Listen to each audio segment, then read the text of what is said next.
Hey, what's up, soldiers? I hope you guys enjoyed part one of my top vegetarian recipes in celebration of Diwali. Here is part two to that video now. And again, happy Diwali. Alright?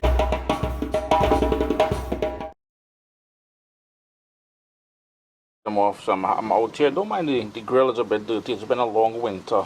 And I'm also roasting off a couple scotch bonnet peppers. And what I like doing when I do choka is to use a sort of a half ripe or a green scotch bonnet pepper. The flavor is totally different.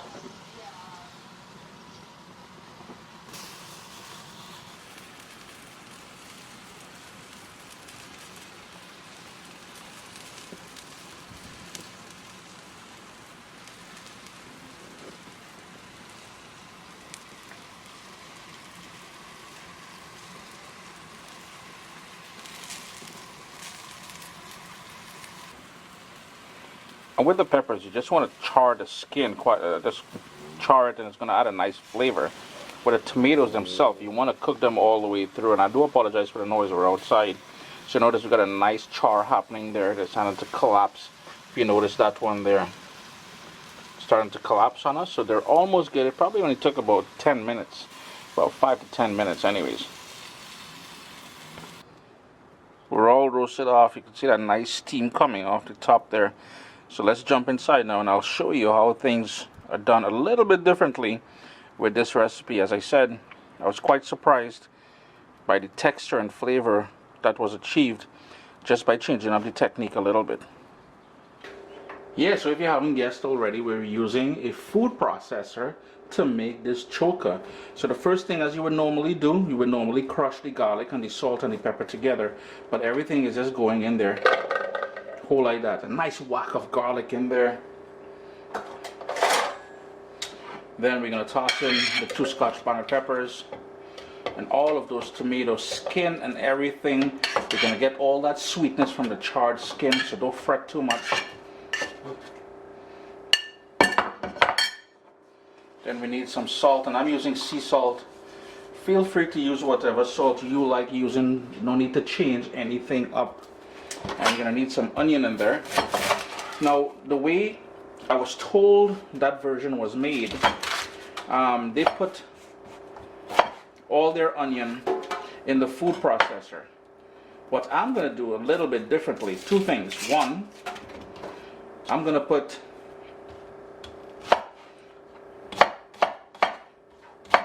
half of my onion in here, and I'm going to also put some near the end. You'll see that. And the other sort of unique ingredient, other sort of difference that I'm going to do is some cilantro. So in goes some of the cilantro. That's totally optional, but I really think that's going to enhance the flavor quite a bit.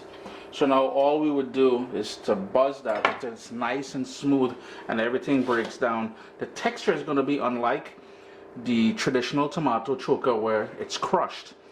So do keep that in mind. Vegans, vegetarians, this is even good for if you're trying to follow a gluten-free diet. Yo, it's all kind of people just getting satisfied with this thing.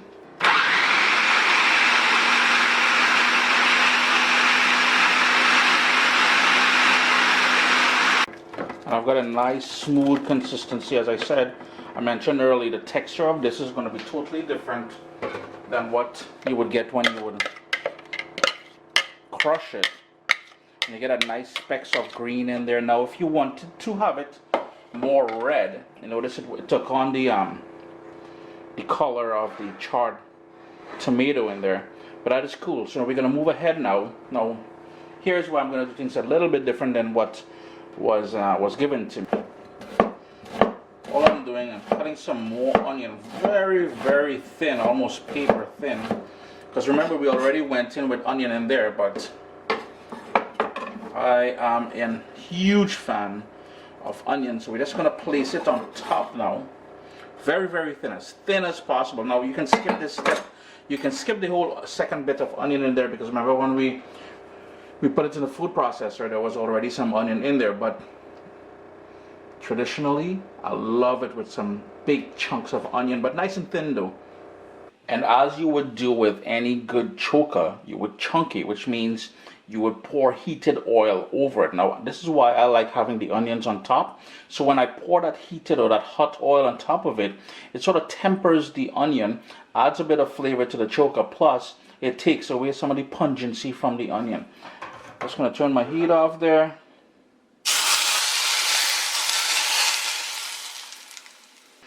And give that a good stir just to incorporate everything. Chris here, CaribbeanPot.com, a sort of a different take on traditional tomato choka. I'm going to rock this curry dish the same way we've rocked just about every other curry dish, with some subtle changes. I have my pan here on a medium heat. I'm going in with some olive oil, about a tablespoon and a half of olive oil. You can use whatever oil you're comfortable using. I have a hot pan, so what I want to do now is to allow it to cool down. It's too hot. I turned my heat down anyways. Let me just in the meanwhile, we're going to prepare about 4 cloves of garlic, and I'm just going to smash it, toss it in there. My heat is on low at this point now because we don't want to burn that garlic. Actually, I love garlic, so I'm going to go in with 5 cloves of garlic. They're pretty small cloves of garlic. I'm just going to move that around quickly in the pan here. As I said, I don't want to burn it. In goes some black pepper. And this dish here, you would have seen it. It's an older recipe that I've posted on the channel here before, but after posting a version with shrimp in there, a lot of people were requesting a vegan version, so that is exactly what the reason why we're doing it here. I went in with some whole cumin seeds. It's been going on low there for about a minute or so. Here is where I'm going to go in with some curry powder. And how much curry powder you use is totally up to you. All the ingredients we use here today will be posted down in the description of the video. Just going to quickly give that a stir. My heat is still on low, though you're seeing a lot of smoke there. What I'm trying to do, and I may have explained this a number of times before, is I'm trying to sort of toast the curry powder to bring out all the spices, the aroma of all those spices, which makes up a good curry powder. This is my own blend here. It's based on a blend out, a Madras blend. A couple of these bird's eye chili peppers, or bird pepper as we call it in the Caribbean, and I want that to go on low there for about a minute or two, just to cook out the raw curry taste as well. You will notice that the curry is going to go, the powder is going to go darker, it's going to go grainy, it's going to sort of start to clump together as well too. That is exactly what we're hoping for. And all I'm going to do now is add some Caribbean green seasoning, just for a herbal element in there. If you don't have the Caribbean green seasoning and you're looking for the recipe, I'll leave a link down below. You can also check chrisdelarosa.com for that recipe. If you don't have it and you don't want to use it, some cilantro, some chopped cilantro or shadow benny would be great. It would replace it ideally.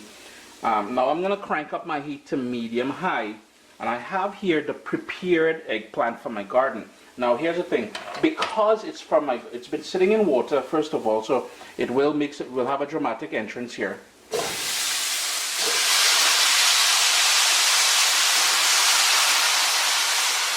But what I was going to say is that because it's from my garden, you will notice I left some pieces with the skin on. So most of it has been peeled, but a lot of skin in there. Well, I can't say a lot, but there is skin on there as well, because it adds texture and it gives it a little bit of flavor as well too, I find anyways. But the reason why I'm able to do that is because it's directly from my garden. I know I didn't use any chemicals on this, so be mindful of that, that if you're using the store-bought from the market eggplant, chances are they may have sprayed it with insecticide and stuff like that. So one, I wouldn't use it. Two, if you're using it, wash it really, really well.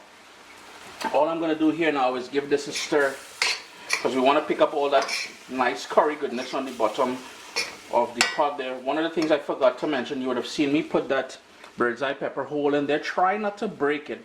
We want the flavors from the oils on the skin, but we don't want that raw heat. Now if you do want that raw heat, you go ahead, do your thing, break it. If you want to leave that out, you can certainly leave that out as well. It's totally up to you. I forgot to mention the reason why you would have seen the pieces of eggplant soaking in water is because I prepared it in advance and I didn't want it to go discolored. The same thing here, I have 4 medium-sized Yukon Gold potatoes that I'm just tossing in there. It was sitting in water as well, just so it doesn't go discolored. And again, we're going to stir that because we want the potato to get coated in that lovely curry base that we have here. The only thing that's missing now is some salt.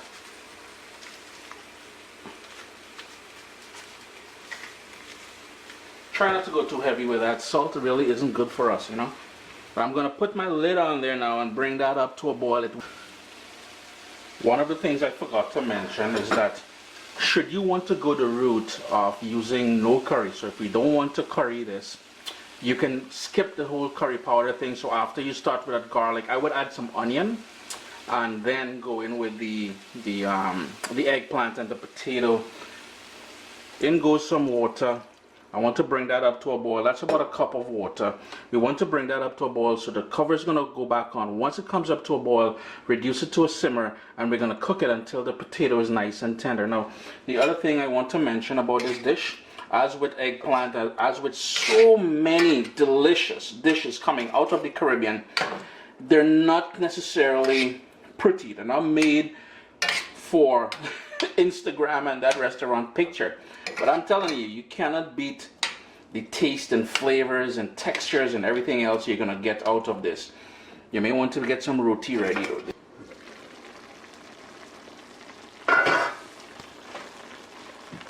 So we've got a serious bubble going on there now. So what I'm going to do is turn my heat down all the way down to low. And we're going to slowly cook that now till everything is nice and tender. It's been going now with the lid on for about 25 minutes. I know that the potato is fully cooked. It's nice and tender. There are a few ways you can personalize this now. And the first thing I did to personalize this, if you notice, I crushed that pepper. I want to release that heat. The second thing you can do, depending on how you're serving this, I'm eating this with roti, so I'm trying to get a little bit of gravy, so I'm going to turn off the stove. The third thing, you're going to taste it for salt and adjust it accordingly. My tolerance for salt will be different than yours, so do taste it and adjust it. If you had a lot of liquid and you wanted to thicken it up really fast, using the back of your spoon, you would just crush some of the potato, give it a good stir. Now keep in mind that as it cools, it will thicken up quite a bit as well. It's all a nice little zoom in there. So Chris here, CaribbeanPot.com. I'm just going to finish it off with a little play from my mom's playbook. Some chopped shadow benny. If you don't have shadow benny, or if you're looking for it, and maybe call culantro. If you don't have culantro or shadow benny as we call it, you can go in with some chopped cilantro.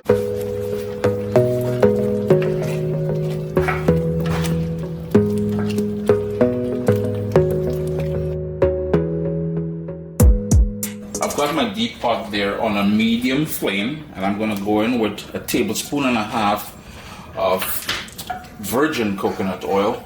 And by starting with coconut oil, we're going to get a deep coconut flavor that we're looking for. Yes, we are using coconut milk as well. Now here's the thing, don't go out and buy coconut oil if you don't have it already in the kitchen. You can use olive oil, vegetable oil, any sort of vegetable oil, canola, corn.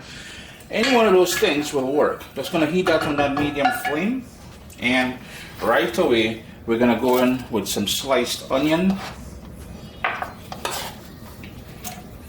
Boom bam, making a small mess, but small thing. I'm just going to let that sizzle there for a minute as it comes up to temperature. Starting to soften up. I'm going to turn my heat down to low. Here's where I'm going to add some cumin or jeera seeds. The jeera, cumin, same thing, is just depending on where you're located, you would know it as something different.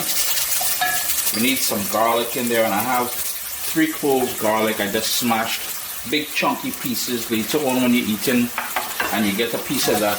Bam bam. The taste buds just saying thank you with all kind of niceness in your mouth happening there. Black pepper. With a nice dose of that black pepper, yeah. I don't want to burn the onions nor the garlic nor the black pepper. Yeah, black pepper can burn as well.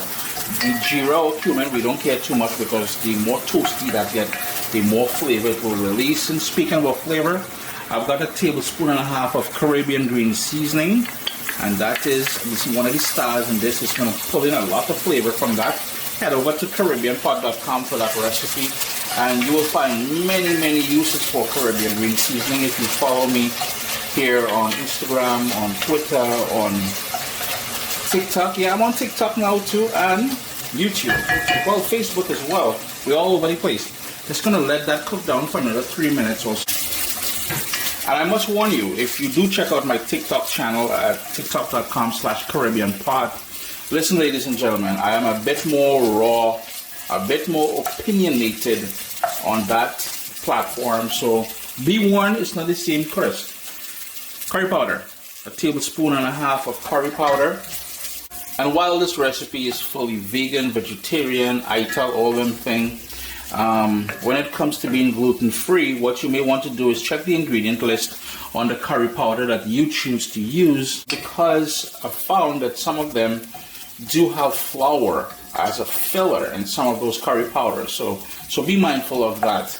I'm just allowing this to go for another 2 minutes now since I added the curry powder to there. I wanted to sort of wet fry toast to pull out all the flavors of all the spices which makes up a good curry powder.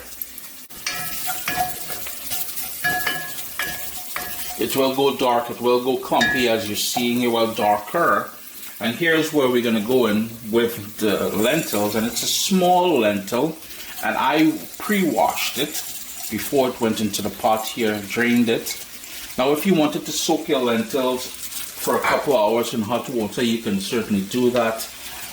This lentil here cooks really fast, so I didn't really feel the need to soak it overnight. You know, if my mom was doing this, she would soak it a couple of hours or overnight.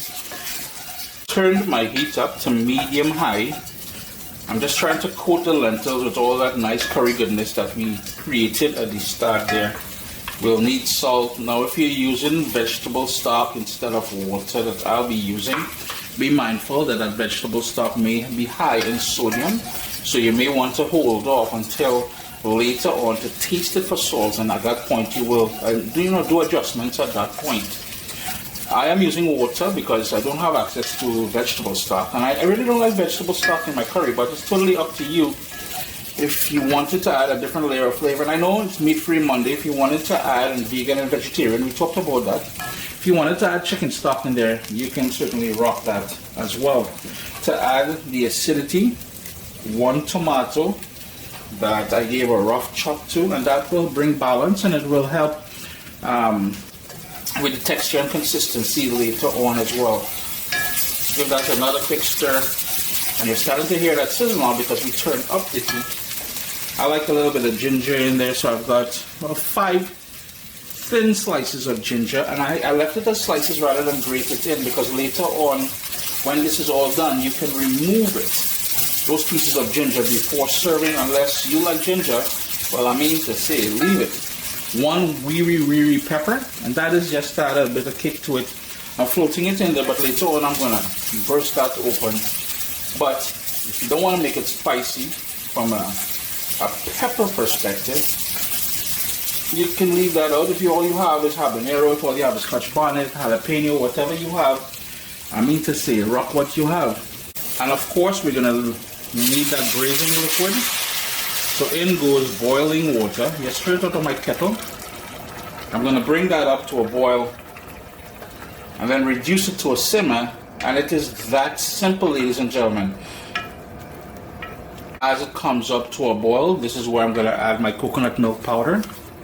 If you have liquid coconut milk, obviously you will adjust the amount of liquid accordingly to the water kind of ratio. I'm just going to give that a stir. As it comes up to temperature, that coconut milk powder is just going to melt in there, And yo, if you know anything about coconut and curry, yo man, it's like 2 peas in a pod. Look at that. I've got a lovely bubble going. So what I'm gonna do is turn my heat down to low. Hit him a little knock knock. Slightly ajar, so you got maybe about 1/3 of a centimeter there just for that to vent. And let that go low and slow. It's been about 35 minutes. And I have to mention a couple things. Every so often you want to open that up and give it a stir. You will notice the water will reduce all the way down. And that is just Pali being Pali. You will need to add more water. In total, I use 5 cups of water. Now, as far as personalizations is concerned, if you notice, I did break that wiri pepper, so I made it spicy. You will want to check it at this point for salt and adjust that salt. And the third thing is the doneness, the sort of consistency, the sort of texture. 35 minutes later, as I said, and these are soft. Tasting good too, boy. And I know this is a cast iron pot. It will have a residual heat. It will thicken up considerably more as it cools. So this is to the point where I like it. Of course, you can adjust it with your own personalizations. Remember, we said we can fish the pieces of ginger out, toss it out, but I man like ginger, so that ginger is staying in there. The final thing, some scallions, green onions, spring onions, whatever you call it. I like to finish it off with that. Hit that a stir. That's going to give it a nice sort of onion finish rather than a cilantro or well, coriander or shadow benny that we may want to reach for. Sup soldiers, listen, if you enjoy this recipe, I'd really appreciate it if you hit subscribe and click that bell notification thing. If you've made the recipe, take a picture and send it to me, email address down here. I'm trying to tell people the email address, them butts will take the address and do all kind of thing with it. And tag me on Instagram at Caribbean Pot. I really appreciate you guys, and thanks for being in my kitchen with me today. Irie. Chrissy at CaribbeanPot.com. Always a pleasure having you guys here in the kitchen with me. A lovely, quick coconut curry lentil meat-free Monday continues. If you would like to see a vegetarian, vegan, meat-free ITAL recipe, you know, drop a comment down below. I've got a nice, wide, heavy pan on a medium flame. And in there, I've got 2 tablespoons of vegetable oil. If you wanted to use coconut oil, you can certainly do that as well. And as we've done with all the curry recipes I've shared with you, we start off with some onion. And all the ingredients I use here today will be listed down in the description of the video.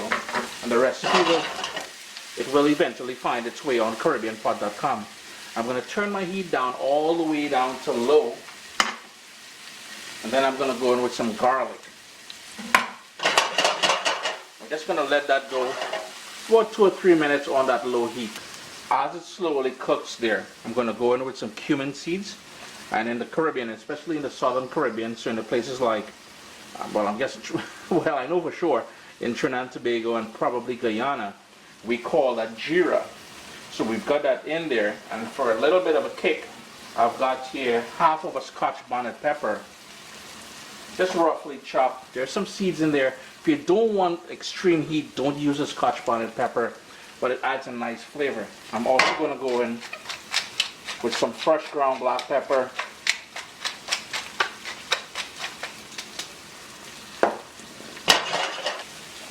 Your kitchen should have that lovely aroma of that cumin, the garlic, the onions. Who doesn't like the scent of frying onions? Man, does that ever smell good. Next up, we're going to go in with your favorite curry powder. I make my own blend.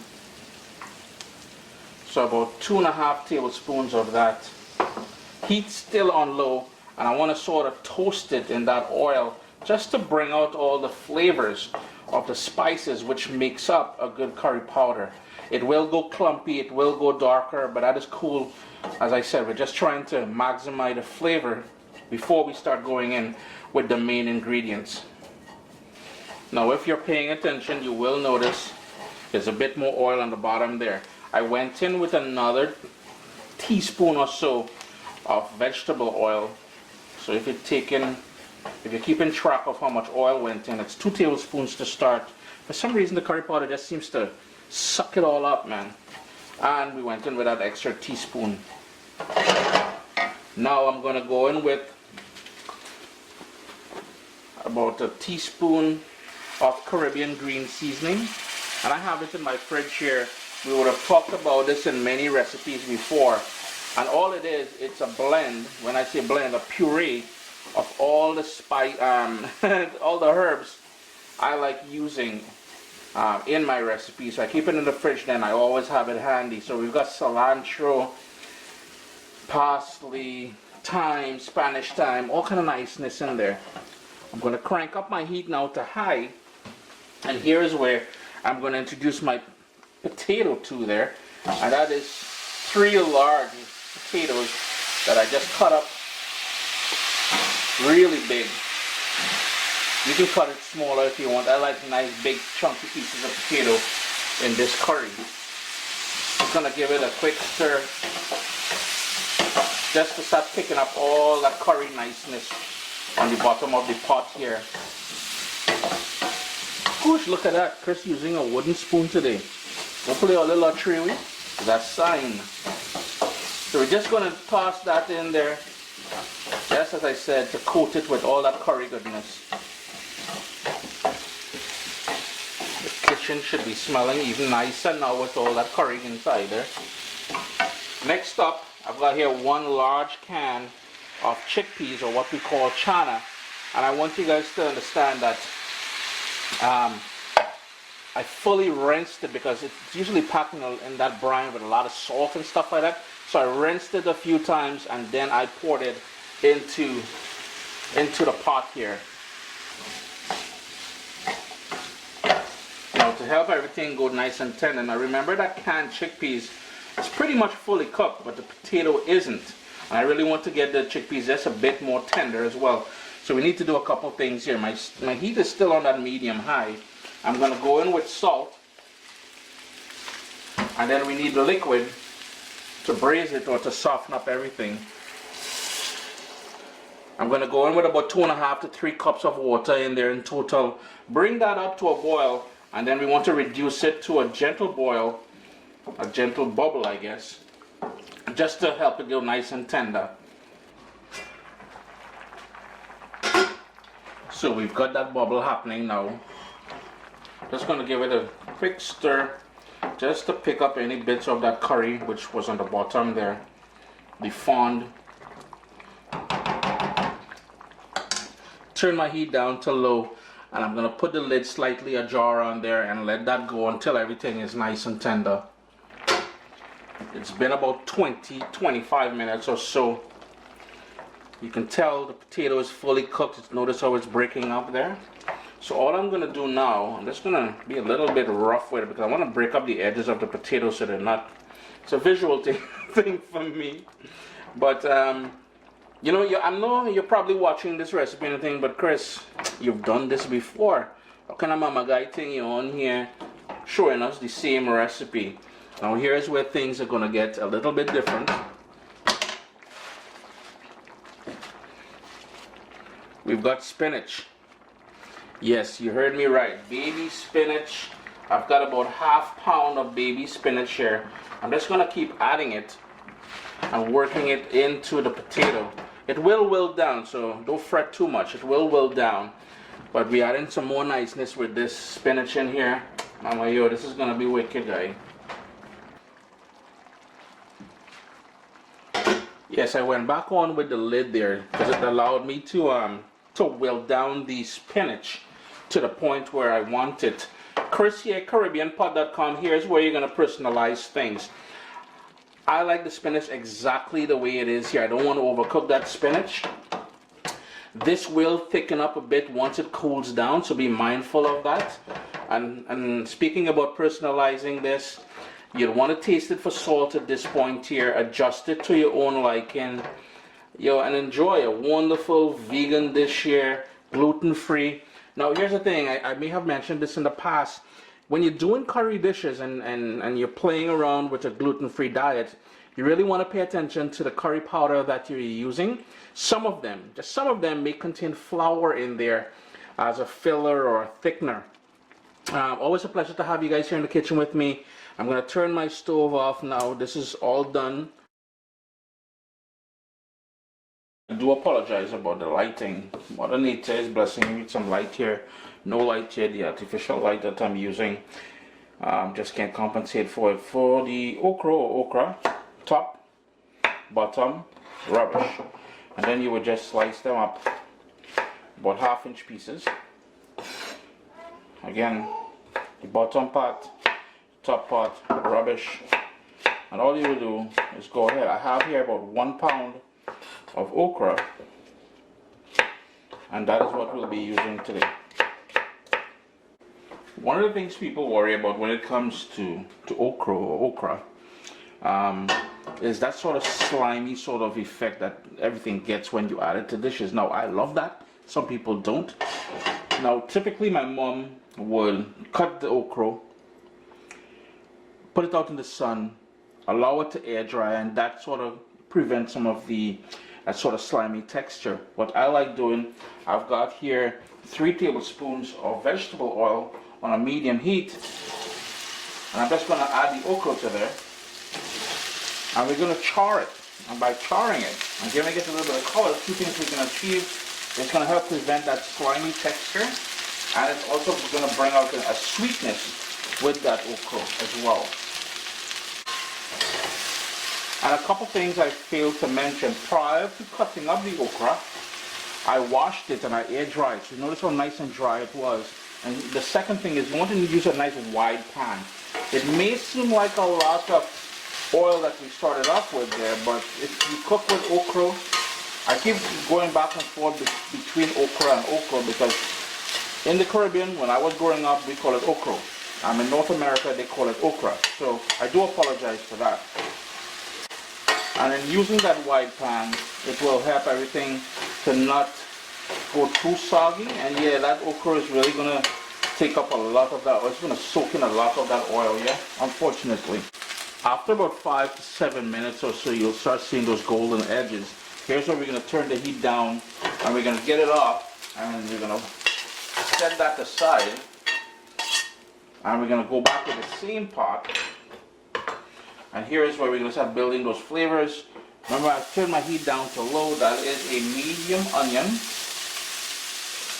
Give that a little stir around. I'm going to add another tablespoon of vegetable oil to the pot, followed by 3 cloves of garlic that I gave a rough chop to. And I want some fresh herbs in there. That is some fresh thyme. Again, the heat is on low because we don't want to burn anything, but we want to pull out all those lovely flavors. So give that another quick stir and let that gently go there for about a minute or 2. And I really want this to have a kick, so I'm going to go in with some pepper flakes and some fresh ground black pepper.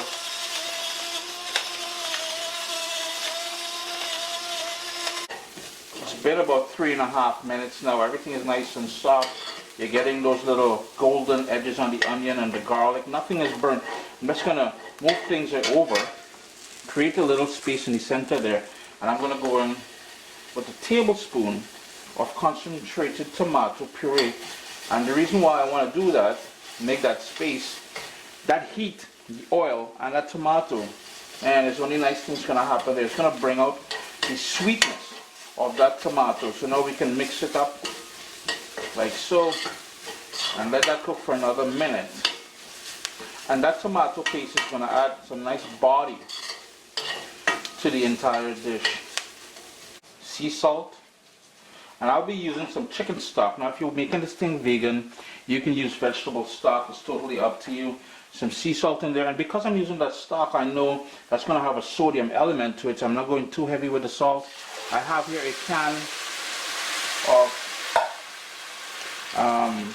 stewed tomatoes, and there's onions and celery and some herbs in there, and that can is 540 ml, I'm just going to go ahead and smash the tomatoes a little bit, because we want that to break up as we cook it. And building on those flavors, I've got a bay leaf, and I want a little bit more bite to this, some balance, and I'm going to go in with a little bit of red wine vinegar. That is totally optional, but man, I'm telling you, it will make a big difference, you know. And speaking about balance, I like adding a bit of brown sugar. That's just golden brown sugar to the mix, and that's going to help further sweeten up everything. I'm just going to give that a good mix. I'm going to turn my heat up to medium. I can really smell that red wine vinegar shining through, yeah?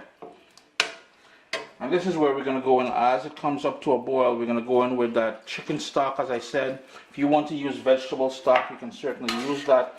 What we want this to do now, come up to a boil and let it go on that rolling boil until it reduces. It'll take about anywhere from 8 to 10 minutes.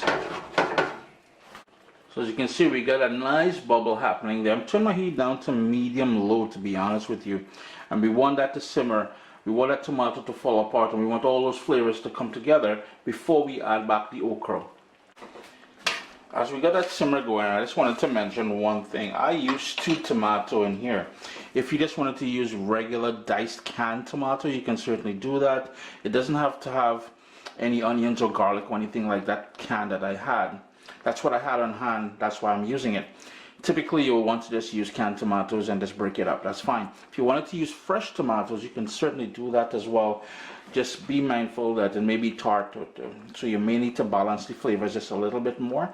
And if you are using fresh tomatoes, I would recommend removing the skin. The skin, it's one of them things where it becomes a choking hazard and all that. These ones here, you can notice there's no skin on there, and this is one of the reasons why I like using that. It's been going now for about 10 minutes.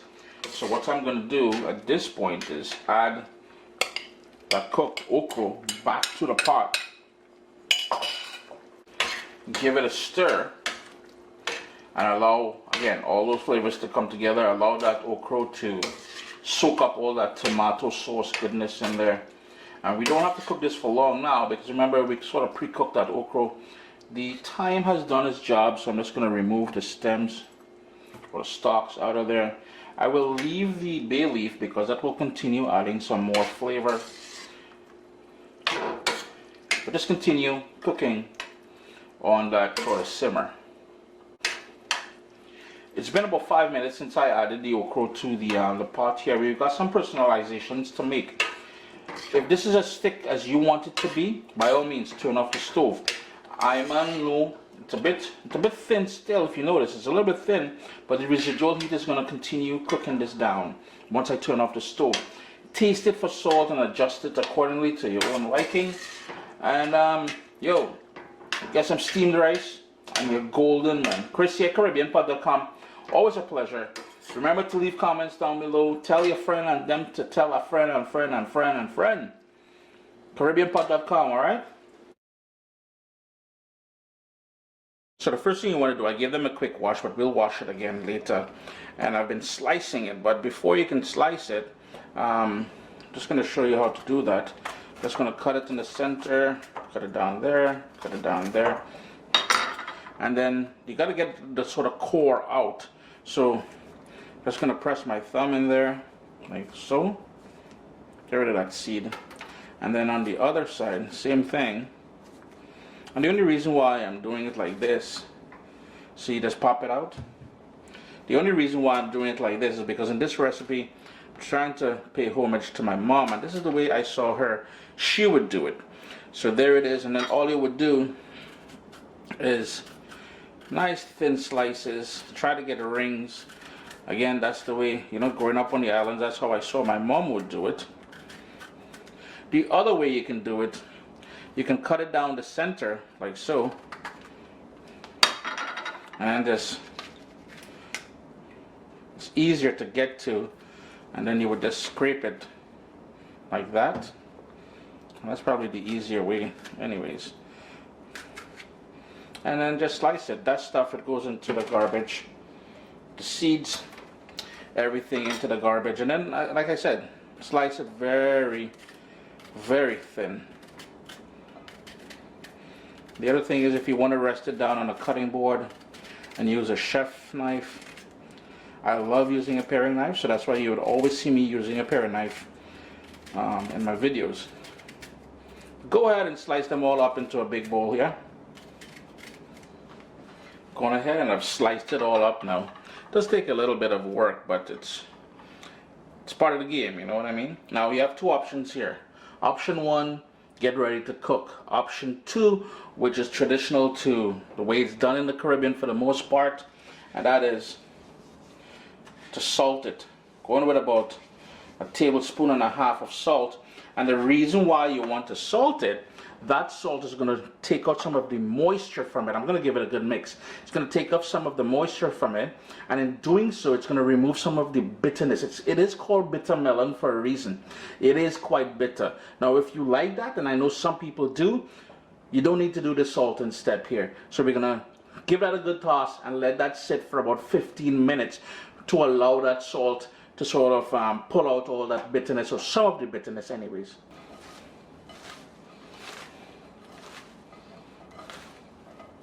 Just make sure you give it a good mix, because you want all those pieces to be cuddled up with the salt. Got a couple strays there. Don't worry, no soldiers left behind. So all you would do now is leave that, set it aside, and let the salt do its thing. But you know what, I need a little bit more salt in there. It's been in the salt now for about 20 minutes. So what you want to do is grab small handfuls and you want to squeeze it. And then just put it on a separate plate there for a second. We're going to rinse that out in a bit. But the whole idea is to squeeze as much of that liquid as you can out.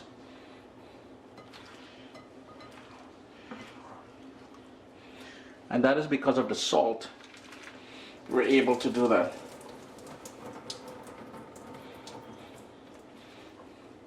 I'm going to continue doing it, but there we go.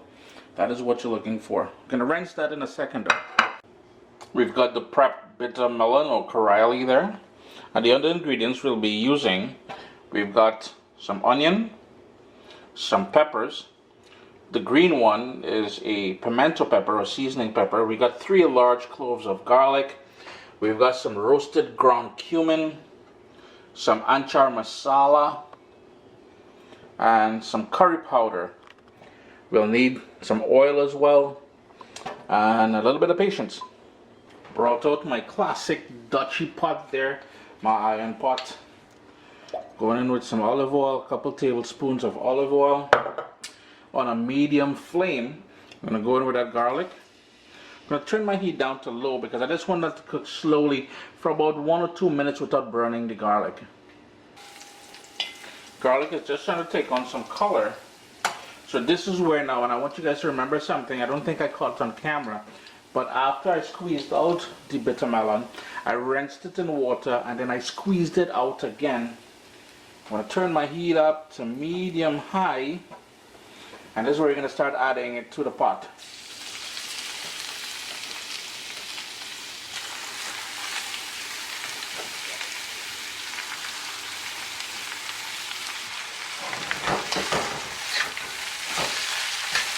And the whole idea now is to give it a stir,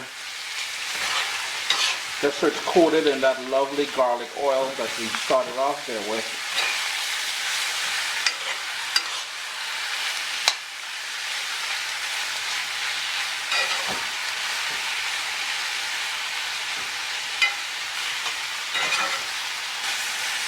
After about a minute or so, here's where we're going to go in with the other flavor ingredients.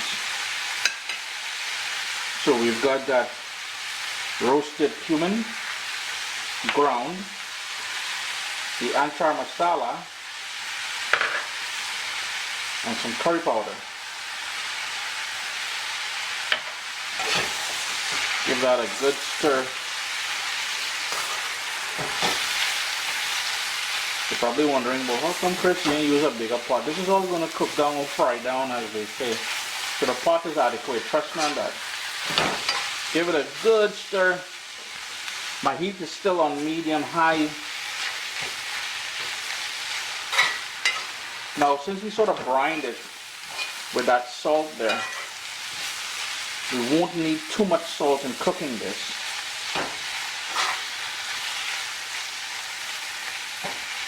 Then it's time to top it with the sliced onions, the sliced up pimento peppers. I added an extra pepper in there. That's pimento pepper is all about flavor. There's no heat at all in that. And a little kick there with those weary peppers. Actually, you know what? I'm going to remove the stems. I'm trying to be fancy. If you don't have weary pepper, use any sort of spicy pepper that you have or you like using. Hit that another stir.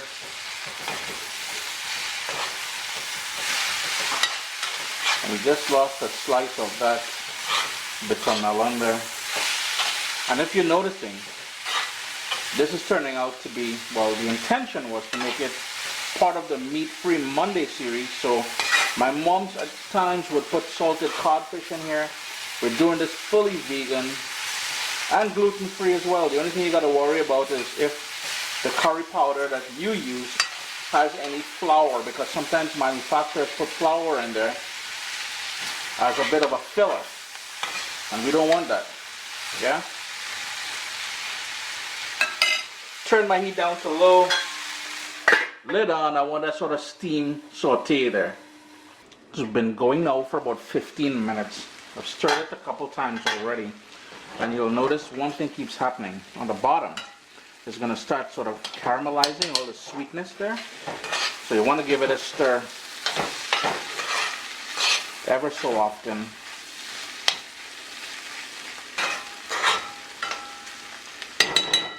The other thing I want to do is give it a bit of salt. Not too heavy, because remember, as I said, well, it depends on how well you were able to squeeze off and rinse the Carilie. That will depend on how much salt you add at this point. But it's cooking down nicely though, gotta admit. For the past couple minutes I've removed the lid because I want to get some sort of color on it, some charred bits. But basically this is done. Chris here, CaribbeanPot.com. Meat-free Monday, vegan, vegetarian, gluten-free, all kind of niceness here. Carilie or bitter melon with all kind of niceness, man. Remember, if you want to request a recipe, hit me up on Instagram at Carib.